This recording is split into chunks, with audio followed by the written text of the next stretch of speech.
আমাদের প্রবাসী শ্রমিকরা দেশের বাইরে যেতে একটা পাসপোর্ট করা থেকে শুরু করে পদে পদে দালালের আপনার ধান্দাবাজির শিকার হয়।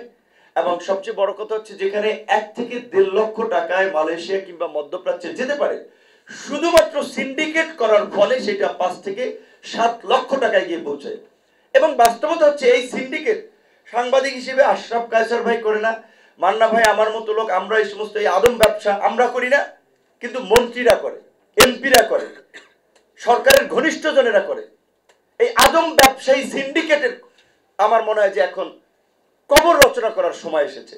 হাই মানে প্রোফাইলের লোকগুলোতে যুক্ত, কারণ এত কাঁচা টাকা বাইরে যাবে, ডলার নিচ্ছে, পয়সা নিচ্ছে। এমনকি দেশের বাইরেও কোনো সেবা পেতে হলে একটা নির্দিষ্ট সিন্ডিকেট সালমান এফ রহমানের সাথে ইনভলভ ছিল, মোস্তফা কামাল সাহেব আপনার অর্থমন্ত্রী ছিলেন, তার প্রতিষ্ঠানের সাথে ইনভলভ ছিল। কার প্রতিষ্ঠান নাই? জাতীয় পার্টির মাসুদ সাহেব, যে মালয়েশিয়ার সিন্ডিকেটের কথা আসলো। তো এই সিন্ডিকেটটা ভাঙতে হবে, সিন্ডিকেট ভ্যানিশ করে দিতে হবে, একবারে উন্মুক্ত। যদি এটা আপনার পাবলিকের জন্য উন্মুক্ত করা হয় তাহলে উন্মুক্ত পদ্ধতি যাবে। তবে আমার মনে হয় বাংলাদেশের কথা বিবেচনা করে জিটিজু পদ্ধতিতে যদি আমরা পাঠাতে পারি তাহলে সেটা সবচেয়ে বেটার হয়। কারণ অদক্ষ শ্রমিকরা কিংবা অবৈধভাবে কিছু মানে ফাঁক ফোকর দিয়ে গিয়ে নানান ধরনের ওখানে একটা হয়রানির শিকার দরকার নেই। আমাদের যে ওভার পপুলেটেড কান্ট্রি, এখন ডেমোগ্রাফিক ডিভিডেন্ড চলছে, এই তরুণদের কতক্ষণ শক্তি থাকবে? তাহলে আমাদের এই যে আরেকটা সেক্টর আরএমজি, শার্ট প্যান্ট বেচা অর্থনীতি কতদিন টিকবে? বিকল্প অর্থনীতিটা কি?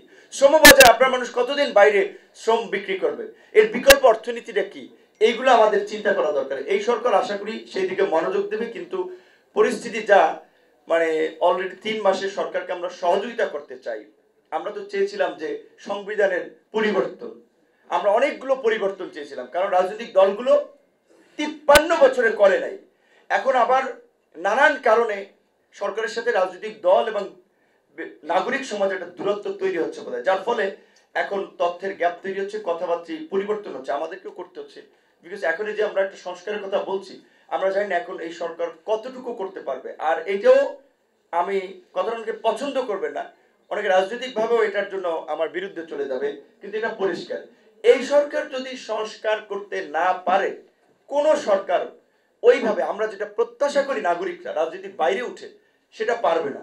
সুতরাং সরকারকে বলবো আপনারা রাজনৈতিক দলগুলোর সাথে সম্পর্ক ধরে রেখে, নাগরিক সমাজের সাথে সম্পর্ক ধরে রেখে জন আকাঙ্ক্ষাকে ধারণ করে সংস্কারের পথে এগিয়ে যান। সংস্কারটা আমাদেরকে করতেই হবে।